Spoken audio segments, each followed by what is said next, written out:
Would you the Certified Lover Boy or Donda? That's the real question, bro. And then what song?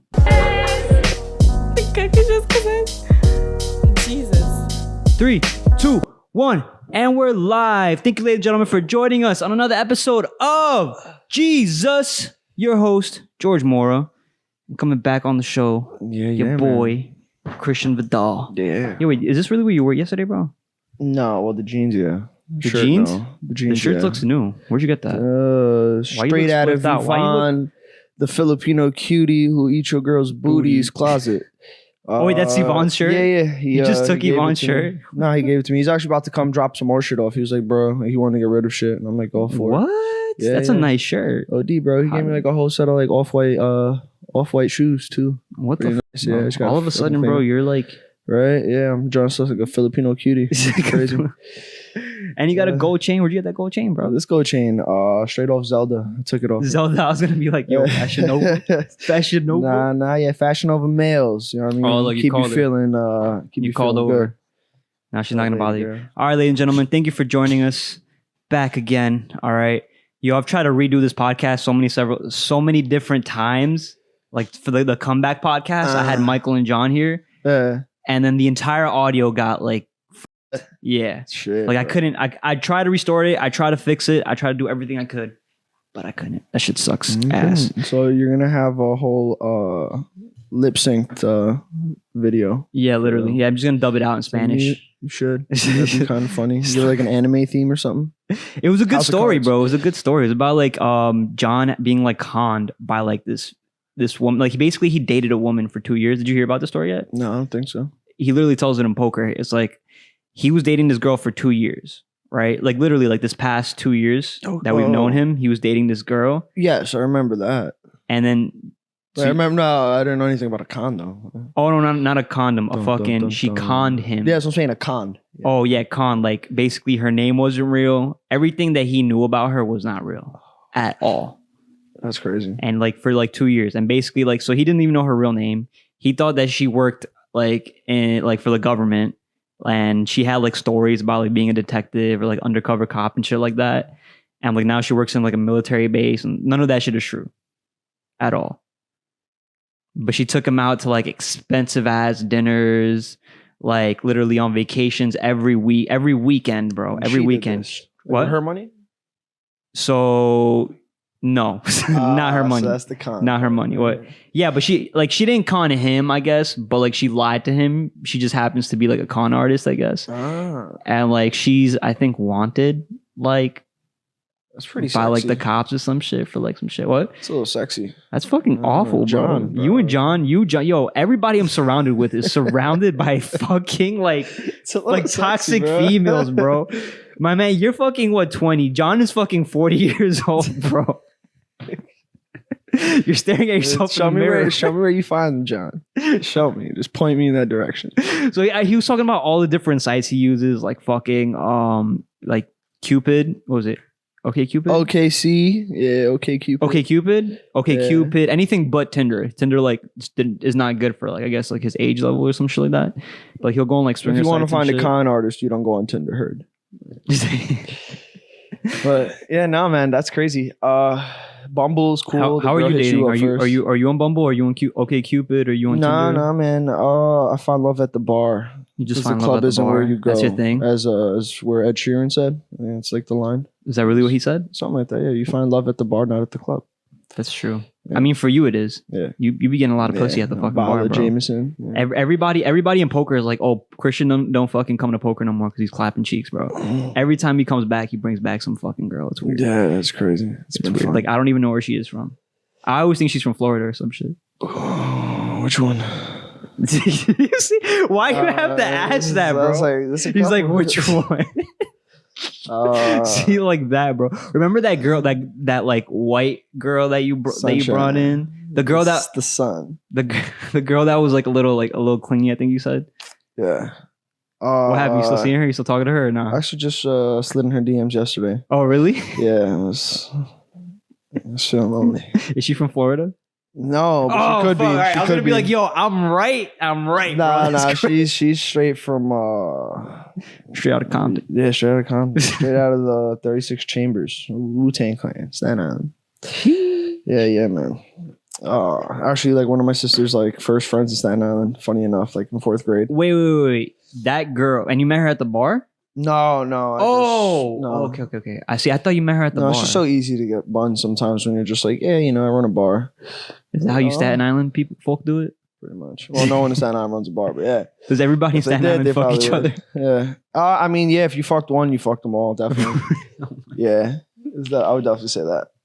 That's fucking crazy. All right, so how do you find love at the bar? You're just doing your thing. Cause ignore them. Ignore them. Just don't say shit. I'm not gonna front the bar that you worked at, A10, like a lot of young people out there, like many young females, a lot of young guys out there, and all the guys are like Wall Street guys. Some of them or no? Or you definitely get like the Wall Street like frat bros, and then you get like a lot of them I feel like are the frat bros. Yeah, that's what I'm saying. Crypto guys, or also the fuck's it called?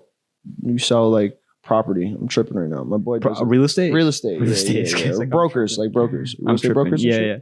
So you get those kind of clients. Dancers, but not strippers. Dancers. So like theatrical Broadway dancers. Yeah. Oh, okay. Artists. So a lot of those artists. Yeah. So it's pretty much all like a lot of the regulars, or I guess you say the regulars, people that live in the neighborhood, or artists. Artists like actors. Stuff like gentrifiers. You got that too. Like I don't even know what gentrified means. Oh, you got it. Like these two girls. Honestly, I'll definitely get them on the podcast. You love them. Like they're cool as shit. But one of them. They both live on Avenue C or D. I think they do. You think they do? No, well, it's crazy. So they told me they were dancers the first time, and in my head, I'm like, strippers. So I'm like, I could see it, but I was like, let me like not just ask, and I waited and like context clues and shit, and I figured out they're like theatrical dancers.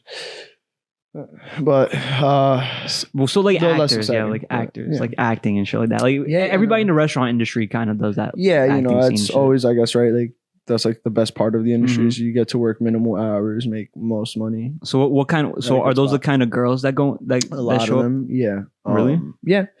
Or someone going through like school, but for the most part, especially the people that live in the area, they're like either at NYU or NYU. So it's like college girls, like actors, everyone like artists, like more or less in that similar age group, 20s, definitely in the 20s, bro. And it's because you guys have that happy hour, bro. Yeah, shit blew up, bro. Shit blew up, man. So you just ignore them and they just give you their number? Kind of, yeah.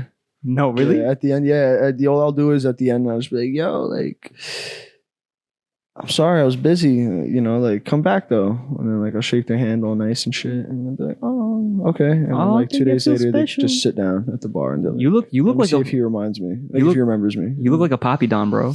Poppy Don? Right? You look like him, except bro. I just you're giving me that fucking look. I just don't throw that, throw the money.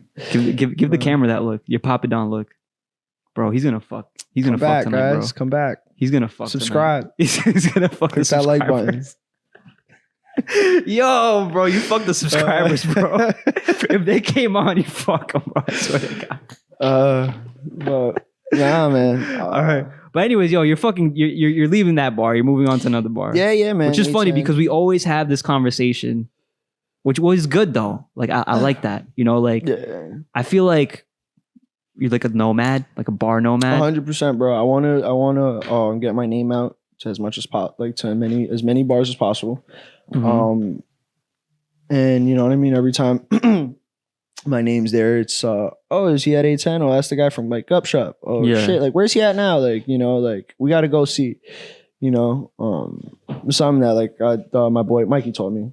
Yeah. So not to just like fuck off every year, but more so just like make sure my name's there and like so yeah, I definitely feel like I'm definitely doing that. I peaked there, so love them. It's a great team.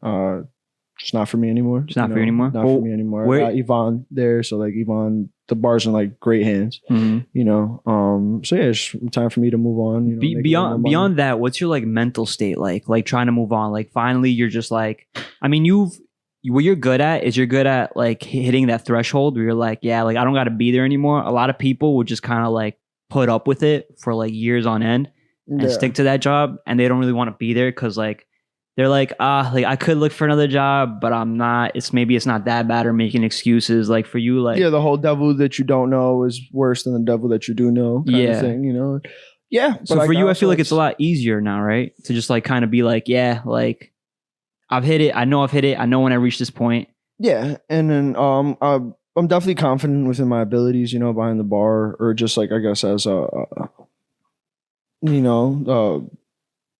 bar, you know, yeah, just like as a bartender and shit, you know, or in the hospitality industry. More so, yeah, like just wanted, yeah. Once I like, I'm all about like not working, you know what I mean? Like, so like in the sense of like, if I love what I do, I'm not working. You know what I mean? Like, you find something you love, you'll never work a day in your life. Yeah. So the second I feel like I'm rolling my eyes at the thought of like, you know, like, or I'm like groaning to get up and do something, which is like that's which is like usually like what companies or like bars or restaurants try to do, which is like they try to corporatize places. Yeah. And for a bartender, I feel like you're definitely in the creative level because you're definitely like super artistic in a sense where you want the drinks to look pretty. You want to, I mean, just give me one of your like classic, like not like, give me a good cocktail that you made up. Just name the ingredients in it. Say the name and the ingredients. And give me like a little bit. Ask me which one of my fucking kids is my favorite. It's just like asking which one of your kids. Shit. It's I'm gonna go. I guess go one. Oh yeah, go ahead. Or just give me I don't know. I was gonna say Sinful Desire. You made that one. A Sinful Fall. Yeah, hot toddy. Hot toddy. It was a hot toddy. It was honestly just like a hot toddy, typically like cognac, all that. You know, like I just took this dope ass Applejack. It's like a aged Applejack. It's meant to be like it's an apple brandy essentially. Mm-hmm. An apple whiskey, apple brandy. Yeah, it was like real cool, very great for the fall. So I took that, added some cinnamon, honey, lemon juice. So some cinnamon, honey, lemon juice, and Applejack. Applejack, yeah, a little bit of like Rocky's milk punch and fucking, you know, steam it up. Good to go, bro. It was honestly funny enough. You remember Tanzilla? Yeah. So it was a Indian old accent. coworker. So she I remember one day I came in with like a scratchy throat. My throat hurt.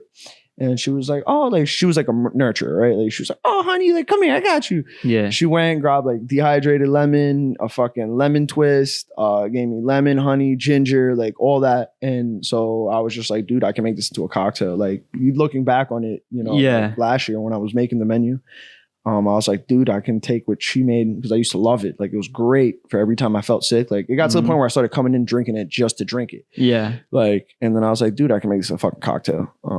That's kind of funny how I guess you kind of discovered something that's already been invented like by accident because like just recreate the wheel. Exactly. Like the toddy is literally, I think it was based off like historically like, to like cure things or like when you feel ill, you like drink it with like a little bit of alcohol. An elixir. Yeah, it's like an elixir, right? Yeah. And then you just told that story. And I feel like those stories behind the cocktails is what really brings like that creativity together, right? Yeah. Because then you're just like, okay, cool. I've had this drink before. I know what this drink tastes like. Now, like, what's the story behind it? Why do I like this drink? You know, you have that story. That I think people, when you're at the bar and you're talking to people and they're like, yo, I love this drink. And you're like, yo, funny enough, this is how I got that. Yeah, and they fucking love that drink now. Yeah, now they got like a whole story for it. They got a whole story for it. 110%. Mikey was great at that. Like he, when we worked at Gub Shop, every cocktail, like on the book, like in the thing, actually had like a little story under it. Yeah. Like some little like stupid description, whether it was like, I wouldn't say stupid, but like there was a cocktail called My Friend Baloo. I know Baloo or whatever. So it was like from the Jungle Book. Yeah. You know, like it was a book like he always used to like watch if I'm not mistaken, he always used to like watch the movie. I think with his grandfather, and his grandfather always drank something very similar to what he had made, if I'm not mistaken. And then so he just took that and like recreated it, like what his grandfather liked. Probably wasn't all that good. Yeah. But you know what I mean? He took it and made it something different, and better. But that was the story tied to it. You know, like he always had like cool stories like that. So that's what I love about the drink. Is like you can add like that. You can add like culture, and then you can also add like a little bit of your history. Yeah. And then you can add like just these different like cultural flavors and shit like that, and make it your own. I think that's what I fucking miss about bartending, bro. But that's why we also have a bar behind the fucking. 100%. We have a bar right here, bro. Second you fucking want, I know they'll take you. Like if you ever want to shift there and shit. I know, like I said, like I'm still gonna probably help out with cocktails and shit, recipes. Yeah. But yeah, you know. My thing is like, but what made me like kind of like go like a little away from bartending was really just the fact that, well, one, I've only ever been a bartender in like two locations. Oh, Sans and Sans and Indian Accent. You've been in many different locations. For me, what killed it was just the corporate aspect. That bullshit. Yeah. Yeah, which is like literally people trying to control you, tell you what to do, tell you what you can't taste. But when you go in and you learn, like the way we've learned was pretty much like, oh, okay, let's go in, let's be as creative as we can, let's try to share as much as we can with everybody. Mm-hmm. And then like when the corporate structure comes in, it's like always, it's always kind of like, yo, people are trying to like big dick, like trying to like big swing dick. It's a pissing contest. It becomes a pissing contest. 100%. Yeah, it becomes a pissing contest, and like, oh, like I don't like that fucking bartender. You can't do this anymore. So now you can't be creative or whatever for whatever reason.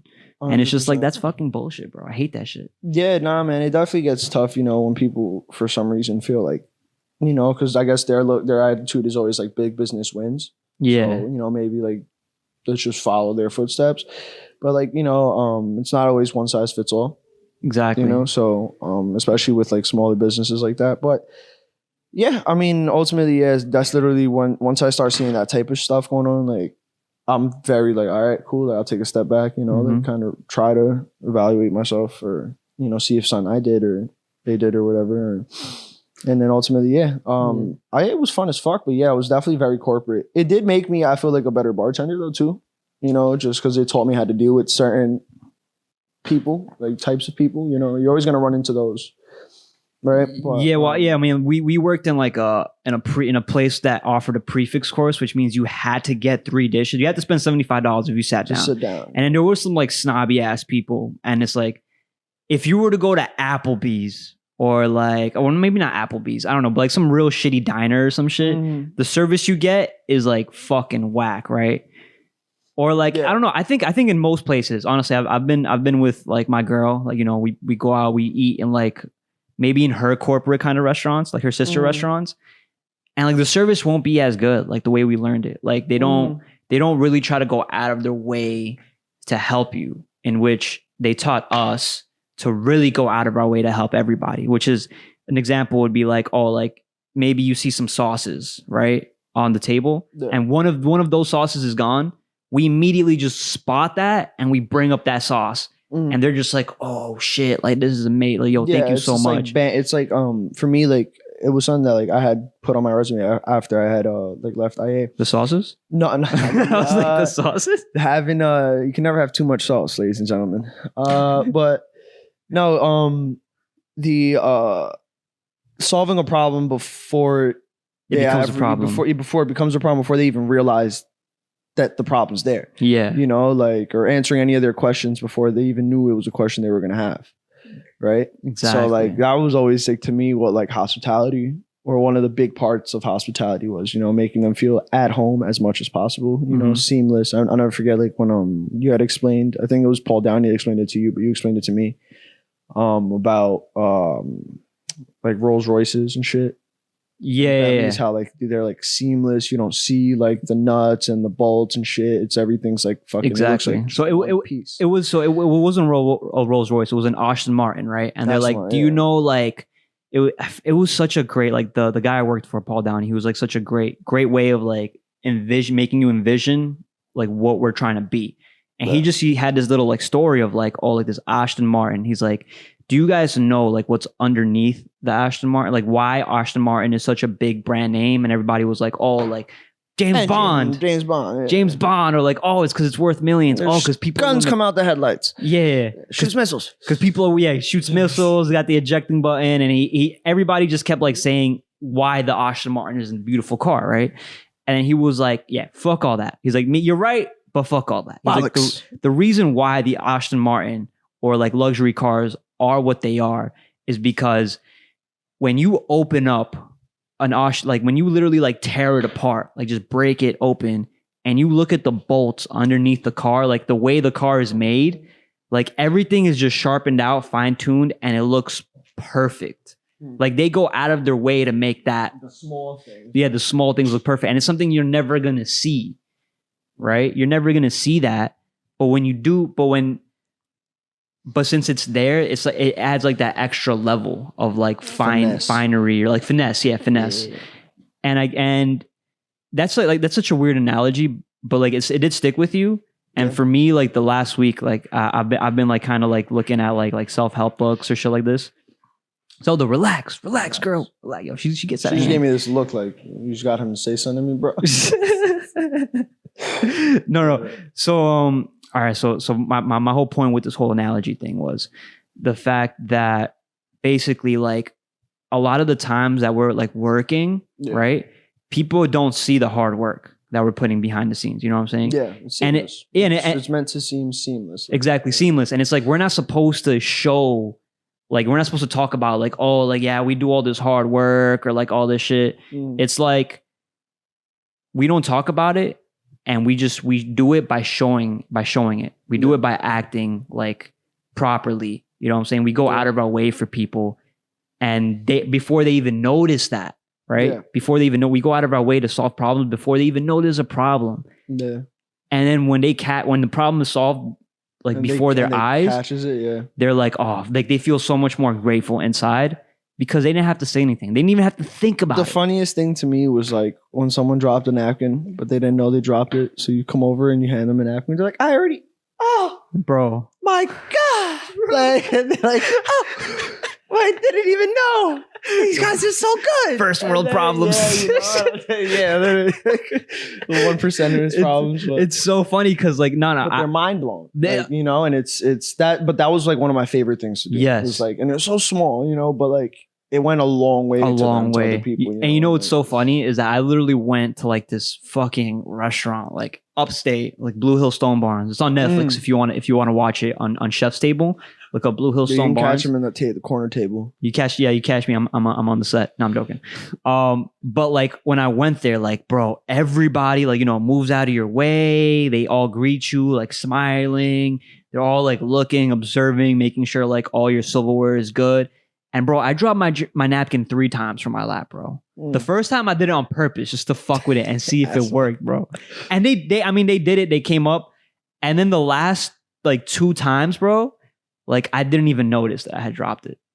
And they had already replaced it. I would look at my I would try to like touch my like lap to feel my napkin. And that shit's gone. And then I just noticed that there's a napkin like on my table, bro. That's funny. But It would have been nicer. They would have and been nicer if they put the napkin on your lap without you feeling it. that would have been weird.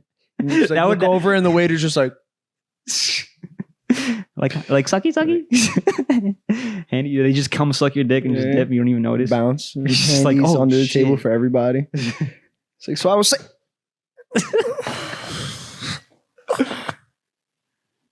They really go out of their way. I mean, and that's the thing, bro. It's like I'm trained to look out for those things, and like I didn't even notice it, bro. A part of me even felt like, yo, maybe they just took my napkin. I didn't even drop fucking it. with They you just now. They're took like, my yeah. napkin and just fucking threw the other napkin on there, or bro. It's fucking crazy. It's fucking crazy. But yo, I think that was good. I think that was a good episode.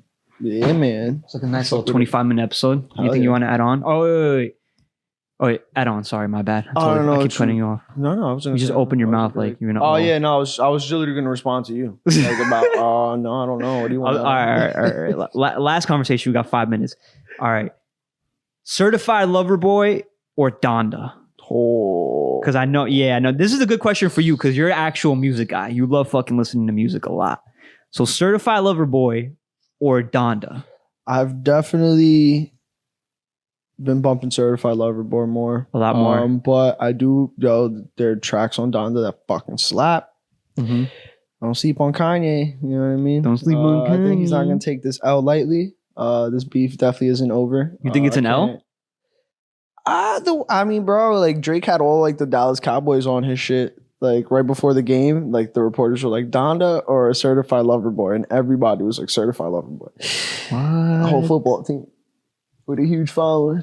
So I don't know. I would just chalk it up to a possible L. I mean, I don't know.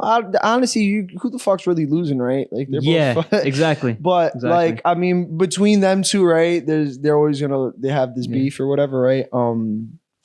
I wanted to hear your answer because a lot of people are like, "Yo, you can't even really compare the two." 'Cause when people ask me that, I'm like, Nah, I yes, can't you compare can, the bro. two. They literally like I don't know if I'm the only one who fucking feels like this or notices it, but like they have every artist on Kanye's album is on Drake's album. Really? Well, like the big names, I was like gonna be like Future, except for Future. Jay-Z's on Jay-Z's both. on Which I both. was like, what? Fucking why? Now I'm all of a sudden gonna draw blanks. Lil Durk, The Weeknd isn't on Drake's, I don't think, but The Weeknd's on Donda. on Donda Hurricane. I love My girl that track, loves bro. my girl. Yeah, I love that Hurricane. track, I love bro. Hurricane. Brush my teeth to Jail. that shit. Jail Part 2. Jail Part 2. Christopher loves Jail. It's literally Christopher just be like, Dad, guess what? What? Guess who's going to jail tonight? And that's all he does. And I'm just like, oh my God, bro. That's so funny. You ever thought your kid, when you had your kid, bro, just born, like one day he's gonna be singing there's certain things that are like fucking proud dad moments. When he got into Pokemon. Your when he kid got gets into Pokemon, bro. Proud dad moment. Fucking Jail. Spider-Man. Jail. Yeah, Spider-Man. Yeah, Jail. Like, I guess who's going to jail. That was a proud Oh, like dad moment. Donda. He Like was Donda. like, he fucked with a Like, brand he new fucks with album. Donda. You know what I mean? When he Like, fucks with was just Kanye. like, yeah, he fucks with Kanye. Resets I'm just like, Kanye. oh, motherfucker, bro. He's a Gemini too, so who knows? But yeah, nah, bro. I think I personally have been bumping To Certified Lover Boy, like the actual album more. And when Donda came out, I was bumping it every day until Certified Lover came. See, my thing for like, all right, which one's better, right? I definitely agree that I listen to Certified Lover Boy a lot more than I listen to Donda. There's just the More tracks. radio hits on it. Yeah, Like, exactly. More radio hits. Yeah, more poppy. like mainstream. Yeah. Right? Where like I look at Donda as like, honestly, bro, Kanye at this point, he's really just like trying to create his own church. Or has created his own church. You know what I'm saying? Like his own community. And that Donda like album is like a religious experience. Like that's what it's meant to feel like. Yeah, I'm not and saying it's also like an he is entire religious, homage but- to his mom. Donda's his mom's really? name. Oh shit, I didn't even know Yeah, that. Donda's his mom's name. That's crazy. I should do more research. Yeah, so like it's more like that entire album's very meant to be like for his mom, you know. That's why like the whole like when that listening party was like his childhood home. Like they rebuilt his entire childhood home. Oh, that was his childhood in home. the in like the stadium. In like the stadium, that whole thing. Yeah. Wow. Like, You see, where the there's cars are driving around, all that. Like, so he definitely performed, and he did like, you know, like, so yeah, I definitely see how people can't compare the two. But like mostly, yeah, Donda was more like an homage to his mom. And shit. homage, yeah. Because like even in like with the sounds. Jay-Z song. The jail. Yeah, like he even says, he's like, Donda, I'm with your baby when we touch back Rome or something, whatever the fuck. But like he's like Donda, yeah, Donda is Kanye's mom. Yeah. I didn't even know that. That's crazy. Yeah. That because the way I experienced it, the way we experienced it was like we just saw it right here. We saw like the show or whatever for like a few minutes. We saw Hurricane, I think, with the Weeknd and shit. We heard it, and to me, I'm like, damn, bro, like the music, the instruments that he uses are very, very like just very like religious. Like when you go to church, soul, exactly. Churchy. So that's why when I'm like when people try to compare Certified Lover Boy to Donda, I'm like, Certified Lover Boy, I'm listening to that shit on the daily. You can't listen to it at church though. No. I'm taking Donda, you might be able to. I'm taking quotes, bro. You know what I'm saying? When I'm with my girl, we put it on Way Too Sexy and shit. We're making mad videos. Dude, I looked over in the back seat the other day, bro, because I was blasting Certified Lover Boy and Way Too Sexy was going on. And I look over, bro, because like when I drive, I always like glance in the back seat. Yeah. Chris, like just to make sure fucking little idiot and fucking choke on like his fucking tongue or something. So fucking like I always glance back at him just to make sure he's good. He's always eating, so I want to make sure he's not choking nothing. And I see him, bro, and he's like this. Yo, this little like, ass way kid. too sexy, bro. Like just, and he had this stupid little face, like Too sexy. yeah, like his eyes were low, and I was like, "What the fuck's this?" He was doing bopping. Wait, no, bro. he was doing the TikTok thing though. But you don't watch TikTok. But yeah, No, on like, YouTube. It's on YouTube now. It's like it was. I think it started on TikTok. I don't know where the fuck it started, but the whole like thing started like on TikTok, and now it's slowly making its way through YouTube. I didn't know that, bro. That's it's a culture hysterical. thing now, bro. Oh, dude, this Wall Street fucking people kid are doing literally it. was just Crypto. like- and I'm just like, bro. And then I saw the Way Too Sexy video, or like the part of like Drake, and I was like, bro, this could fit. beautifully in that video. Like dead ass. It's like, yeah, Fucking like he should Jamie. get his kid to just do it in the back of his car while he's just driving one of his fucking cars. Yeah. Just look over and you see his kid. It's great, bro. That's But- fucking great. Nah, yeah, no, That's so fucking that great. whole album fucking, both of them though, All right. fucking masterpieces. Both of them slap. Have you I don't fucked? honestly Have know you where fucked a they are certified? on Would you numbers, fuck though. to Certified Lover Boy or Donda? That's the real question, bro. And then what song? Like if you were to I'm bring a making shorty love, home. I'm making love to Hurricane. Okay, you're making love to Hurricane. To Hurricane. All right.